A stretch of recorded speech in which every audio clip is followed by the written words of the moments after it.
हूर को भी बहुत तकलीफ होती है जब आदित्य का पहाड़ जैसा भारी शरीर उसके ऊपर होता है, पर तब भी वो बिना किसी शिकायत के आदित्य को कस के पकड़े रखती है। तभी हूर रोते हुए आदित्य से कहती है, आदू क्या हुआ है आपको? उठो ना, आपने प्रॉमिस किया था ना कि आप मुझे अकेला नहीं छोड़ोगे, तो अभी आप ऐसे सोए क्यों हो? उठो, मुझे डर लग रहा है। बेचारी आदित्य को उठाने की कोशिश करती है, पर आदित्य नहीं उठता। तभी वहाँ पर कुछ गाड़ियाँ आती हैं, जिसे देखकर हूर घबरा जाती है और उसे डर लगने लगता है कि कहीं ये लोग उन दोनों को मारने तो नहीं आए हैं। तभी उन गाड़ियों में से वो पांचों यूवी, आयु, यश, नील और अर्जुन बाहर आते हैं। उनके साथ आदित्य का पर्सनल बॉडीगार्ड मार्क और बाकी गार्ड्स भी थे। जब हूर उनको देखती है, स्पेशली आयु और यूवी को, तो उसकी जान में जान आ जाती है। हूर उन दोनों की तरफ देखते हुए जोर से चिल्लाती है, बिग बी भाइयों। जब वो लोग हूर और आदित्य को वैसे उस हालत में वहाँ देखते हैं, तभी उनकी आंखें बड़ी हो जाती हैं। आयु और यूवी दौड़ते हुए हूर के पास आते हैं और फिर यूवी आदित्य को अपनी तरफ खींचता है। यूवी आदित्य के गालों पर टैप करते हुए अपनी नम आँखों से कहता है, आदू उठ देख, भाई बुला रहे हैं ना तुझे, आंखें खोल आदू। तभी अर्जुन यूवी के पास आते हुए यूवी से कहता है, भाई हमें इसे घर ले जाना होगा, शायद बहुत खून बहने की वजह से ये बेहोश हुआ है। यूवी अपना सिर हिलाता है और तभी अर्जुन आदित्य के बहते खून को रोकने के लिए उसके आम पर एक रुमाल बांध देता है। तभी उनकी नज़र हूर पर पड़ती है, जो अब भी अदू के हाथ को पकड़े रो रही थी। हूर को देखते ही उन सबको उसके लिए बहुत बुरा लगता है। तभी हूर अपनी गिट भरी आवाज़ में रोते हुए उनसे कहती है, ये सब कुछ मेरी वजह से हुआ है। अगर अदू मुझे बचाने के लिए बीच में नहीं आते तो उनको गोली नहीं लगती और अभी वो ठीक हो जाते। अदू की इस हालत की जिम्मेदार सिर्फ और सिर्फ मैं ही हूँ। सब लोग सही बोलते हैं कि हूर मनहूस है। हाँ, हूर सच में मनहूस है। तभी तो अदू को भी मेरी वजह से चोट लग गई। हूर की बातें सुनते ही आयु झट से हूर को अपनी बाहों में ले लेता है और वो भी अपने आप को उसकी बाहों में छिपा देती है। तभी आयु हूर के माथे पर किस करते हुए उससे कहता है, ऐसा नहीं बोलते बेटा, और आप बिल्कुल भी मनहूस नहीं हो। आप तो बहुत स्पेशल हो रैबिट, और आपकी वजह से अज्जू को चोट नहीं लगी। ये तो उन बुरे लोगों की वजह से हुआ है, तो भला इसमें आपकी गलती कैसे हुई? अदू आपके आगे आए क्योंकि उन्हें आपको उन बुरे लोगों से प्रोटेक्ट करना था। तभी हूर अपनी नम आँखों से आयु की तरफ देखते हुए उनसे पूछती है, भैया अदू को कुछ होगा तो नहीं ना? इससे पहले कि आयु हूर के सवाल का जवाब देता, यूवी हूर से कहता है, नहीं प्रिंसेस, आपकी अदू बहुत ही ज़्यादा स्ट्रॉन्ग हैं और उन्हें कुछ नहीं होगा। वो तो अदू का खून ज़्यादा बह गया है, तो उसकी वजह से ये बेहोश हो गए हैं और ये सबके साथ होता है। आप देखना कैसे कुछ ही घंटों में ये बिल्कुल ठीक होता है। चलिए अभी आप रोना बंद करिए। यूवी की बात सुनकर हूर अपना सिर हिलाती है और आयु उसके आंसू पोंछता है।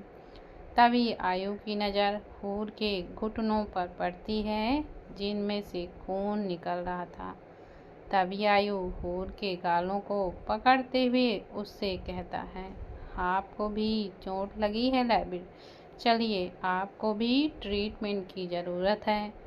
आयु हूर को उठाता है और यूं भी अर्जुन के साथ मिलकर आदित्य को उठाता है और फिर वो लोग वहाँ से सीधे पैराडाइज के लिए निकल जाते हैं। पैराडाइज आदित्य के रूम में अर्जुन ने हूर के कहने पर सबसे पहले आदित्य की ड्रेसिंग कर दी थी और फिर उसने हूर की भी ड्रेसिंग कर दी और फिर उसे इंजेक्शन दिया था, जिसकी वजह से वो अब तक सो चुकी थी। कुछ घंटों बाद हूर अपनी आंखें खोलती है और सबसे पहले उसकी नज़र आदित्य पर पड़ती है, जो अभी हूर के पास लेटकर एकटक बस उसकी तरफ ही देखे जा रहा था। हूर जब आदित्य को देखती है तो वह झट से उठकर बैठ जाती है। हूर को बैठता हुआ देखकर आदित्य भी हूर के आगे बैठता है। तभी हूर आदित्य के हाथ की तरफ देखती है, जो अभी एक फ्रेश वाइट बैंडेज में कवर थी। जैसे ही हूर आदित्य के हाथ की तरफ देखती है, उसकी आंखों से पानी आ जाता है और वह रोने लगती है। हूर को रोता हुआ देखकर आदित्य हूर को अपनी बाहों में ले लेता है और हूर भी उसे कस के पकड़ लेती है, जैसे अभी कोई आकर आदित्य को हूर से छीन कर ले जाएगा। आदित्य हूर की इतनी टाइट पकड़ को अपने ऊपर महसूस कर रहा था और उसे पता भी था कि हूर को इस वक्त उसकी कितनी ज़्यादा ज़रूरत है। आदित्य हूर के बालों में अपना हाथ फेरते हुए उससे कहता है, Hoor see baby, your ado is absolutely fine ना। तो फिर क्यों रो रहे हो आप ऐसे? मुझे कुछ भी नहीं हुआ एंजल, और ना ही कभी होगा, क्योंकि मुझे तो अभी इस लिटिल प्रिंसेस को प्रोटेक्ट करना है, राइट? तभी हूर आदित्य की तरफ देखते हुए उससे कहती है, ये सब मेरी वजह से हुआ है अदू।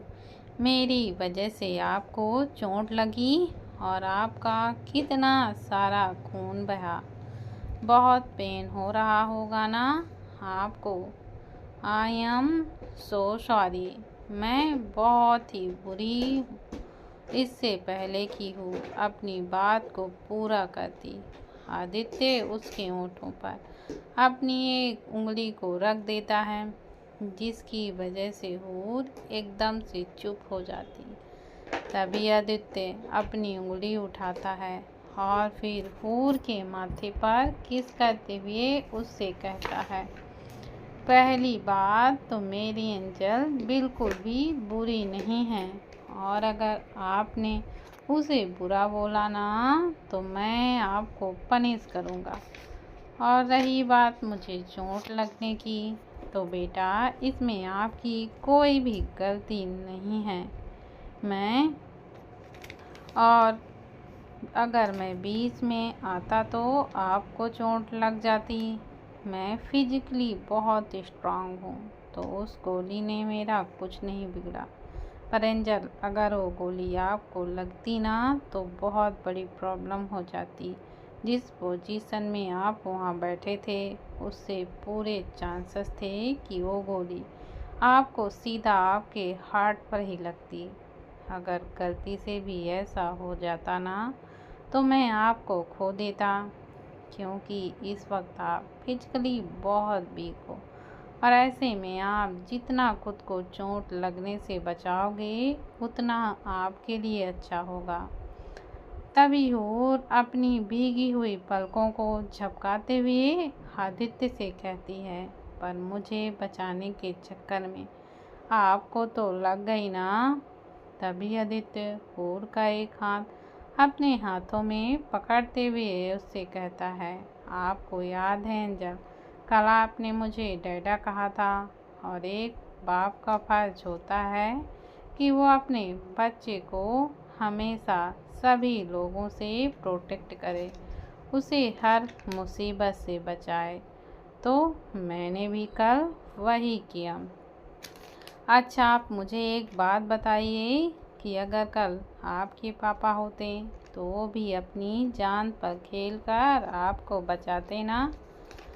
आदित्य का सवाल सुनकर हूर अपना सिर ऊपर से नीचे मतलब हाँ में हिलाती है। तभी आदित्य सीधे हूर की आंखों में देखते हुए उससे कहता है, तो मैंने भी तो वही किया है ना। मैंने भी मेरी प्रिंसेस को बचाने के लिए एक छोटा सा रिस्क लिया।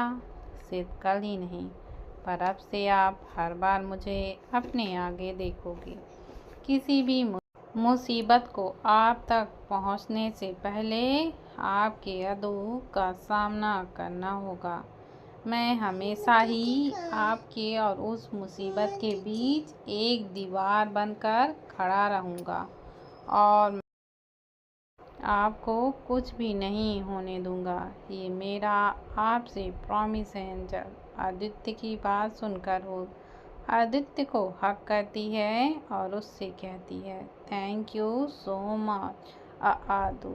हूर की बात सुनकर आदित्य के फेस पर एक बड़ी सी स्माइल आती है और वो हूर से कहता है, thank you for coming into my life princess.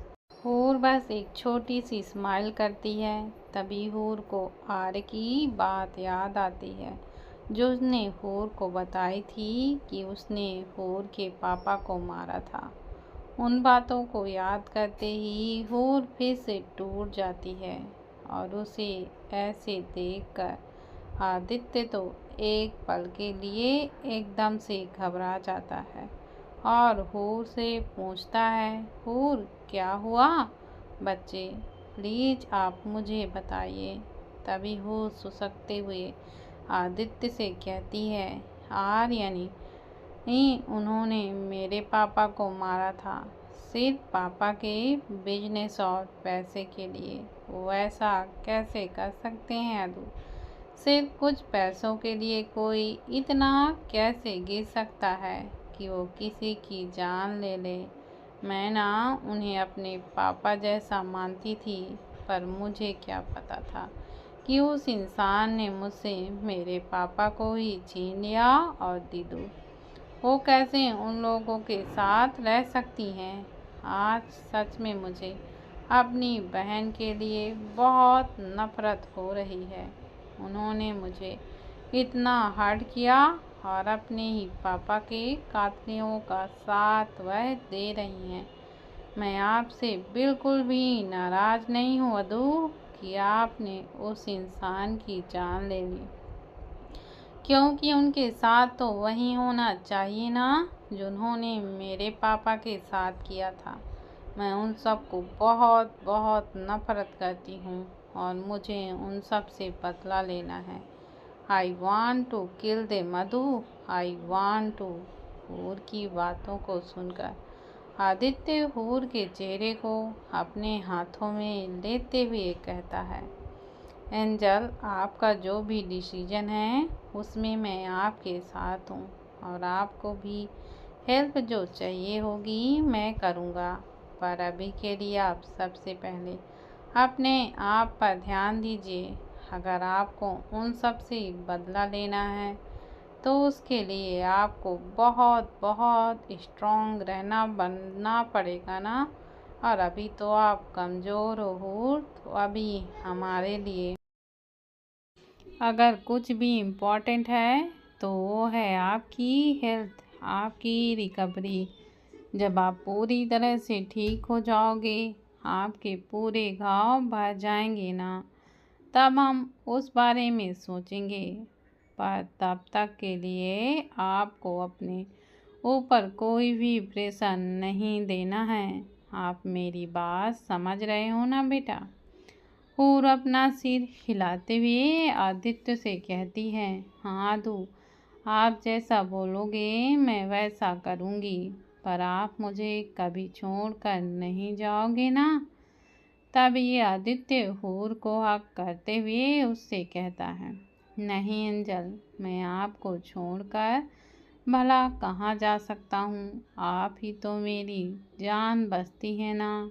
आपको पता है, जब आप मुझे रूम में नहीं दिखी तब मैं कितना ज़्यादा डर गया था।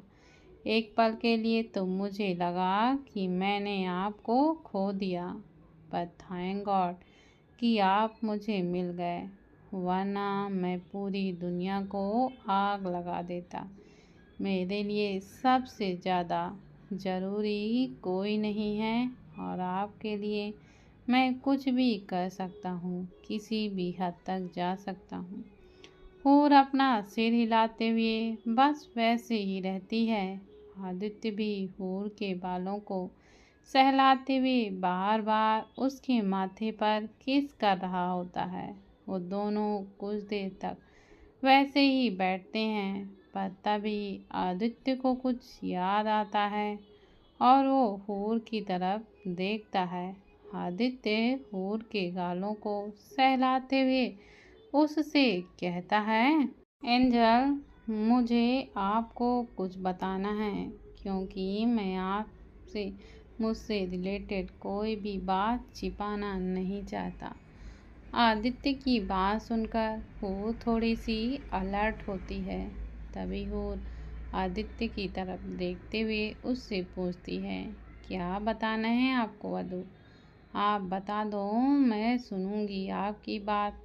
तभी आदित्य हूर की तरफ देखते हुए उससे कहता है, सबको पता है कि मैं आदित्य वीर सिंह दुनिया का नंबर 1 बिजनेसमैन हूँ, पर उसके साथ ही मैं एक सर्जन भी हूँ। और मॉर्निंग में हम जिस हॉस्पिटल में गए थे वो मेरा हॉस्पिटल है। मुझे पता है कि आपको इन सब से बहुत ही ज़्यादा डर लगता है, पर ये मेरा फर्स्ट प्रोफेशन है एंजल, जिसे मैं कभी भी नहीं छोड़ूंगा। I am sorry. आदित्य की बातों को सुनकर वो तो कुछ मिनटों के लिए आदित्य की तरफ देखती है, फिर हूर आदित्य की तरफ अपनी एक उंगली दिखाते हुए किसी लेडी बॉस की तरह उससे कहती है, आप मुझे आपकी उन डरावनी और गंदी चीज़ों से डराओगे तो नहीं ना? आप मेरे आगे अपना डॉक्टर मोड बिल्कुल भी ऑन नहीं करोगे ना?